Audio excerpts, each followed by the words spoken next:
The White House stood bathed in the cold light of a late winter morning. The air was crisp and the atmosphere was thick with anticipation. It was a day that would be remembered in the annals of history. Inside, a drama was about to unfold. The corridors buzzed with the footsteps of aides and officials, each aware of the gravity of the meeting about to take place. US President Donald Trump and Ukrainian President Volodymyr Zelenskyy were meeting. Their handshake was firm, but the tension was palpable. On the surface, it was a chance to solidify a rare earth mineral deal. Papers were shuffled and pens poised, ready to sign agreements that could shape the future of both nations. Beneath the surface, tension simmered. Each leader had their own agenda, and the stakes were incredibly high. The 139 minutes that followed would expose a chasm in the US-Ukraine relationship and reverberate on the world stage. Every second counted, and every word spoken would be analyzed for years to come. The meeting had been planned for weeks, a chance to publicly affirm the bond between the two nations. Yet behind closed doors, the reality was far more complex. Zelenskyy, a former comedian, was no stranger to the political stage. He had risen to power on a wave of popular support, promising to bring change to Ukraine, but he was stepping into a lion's den. The stakes were higher than ever, and the pressure was immense. Trump, known for his unpredictable nature, was a master of leveraging power. The stakes were high. He was a seasoned negotiator, always looking for an edge. For Ukraine, the survival of their nation hung in the balance. Every decision made in that room could alter the course of their future. For the US, global leadership and the future of international alliances were on the line. The world was watching, and the outcome of this meeting would have far-reaching consequences. The proposed rare earth minerals agreement was supposed to be the centerpiece of the meeting, a mutually beneficial economic pact. The US would gain access to vital resources for technology and defense. Ukraine would receive much-needed investment and economic support. But the agreement was more than just a business deal. It was a symbol of the complex relationship between the two countries.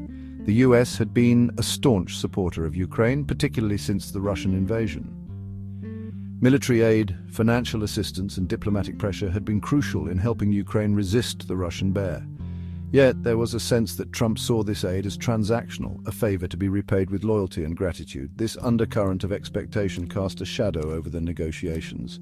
Zelenskyy, for his part, walked a tightrope. He needed American support, but not at the cost of Ukrainian sovereignty. The meeting quickly veered off script as the leaders found themselves at an impasse. The heart of the discord, a deep-seated disagreement on how to handle the escalating crisis. Fundamentally different approaches to the ongoing conflict with Russia were at play. Trump, with his America First philosophy, pushed for a swift diplomatic resolution, emphasizing negotiation over confrontation. He saw the war as a drain on American resources, a problem to be solved quickly, even if it meant concessions from Ukraine. To him, the priority was to minimize American involvement and expenditure. Zelenskyy, however, knew the true cost of appeasement. He had witnessed firsthand the devastation and suffering of his people. He argued for continued military support, believing that only through strength could Ukraine secure its future. Zelenskyy, arriving in military attire, embodied his nation's fight for survival. His presence was a powerful symbol of resistance and determination. His presence was a stark reminder of the realities on the ground, where every day was a battle for existence. The ongoing bloodshed, the relentless shelling, the human cost of the conflict were ever present in his mind. He argued that true peace could only be achieved from a position of strength, where Ukraine could negotiate without being forced into unfavorable terms, that negotiating with a dictator like Putin required leverage, not concessions. Without strength, any agreement would be fragile and temporary. This difference in perspective, this fundamental clash of visions, created a palpable tension in the room as each leader stood firm in their beliefs. Adding fuel to the fire was Trump's insistence on public displays of gratitude. He repeatedly pressed Zelenskyy to express more appreciation for US aid. He seemed to view the relationship as a zero-sum game, a quid pro quo where loyalty had to be constantly reaffirmed. Zelenskyy, while acknowledging US support, refused to be cowed. He maintained that he had expressed his gratitude on numerous occasions. He emphasized the sacrifices made by the Ukrainian people. This demand for gratitude exposed a deeper cultural misunderstanding, a clash between American exceptionalism and Ukrainian pride. Zelenskyy, representing a nation fighting for its very existence, bristled at the implication that Ukraine was somehow indebted to the US. He saw his country as a partner, not a supplicant. This difference in perception, this gratitude gap, further widened the rift between the two leaders. Section 5, Tempers, Flare, the Oval Office Showdown. The meeting, intended to be a display of unity, devolved into a spectacle of frustration and anger. Voices rose, accusations flew. Trump, known for his brash communication style, interrupted Zelenskyy on multiple occasions. He accused the Ukrainian president of being ungrateful, of disrespecting the Oval Office, of jeopardizing global security. Zelenskyy, initially restrained, found his voice. He pushed back against Trump's accusations. Zelenskyy, with quiet dignity, reminded Trump of the sacrifices Ukraine had made. He spoke of the thousands of Ukrainian soldiers and civilians who had died defending their homeland. He invited Vice President Vance, a staunch advocate for diplomacy, to visit Ukraine, to see the devastation firsthand, to understand the human cost of the conflict.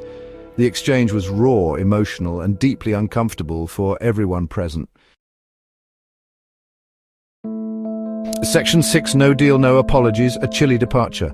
The rare earth minerals deal, the supposed reason for the meeting, remained unsigned. The chasm between the two leaders proved too wide to bridge. The meeting ended abruptly, with Zelenskyy being ushered out of the White House.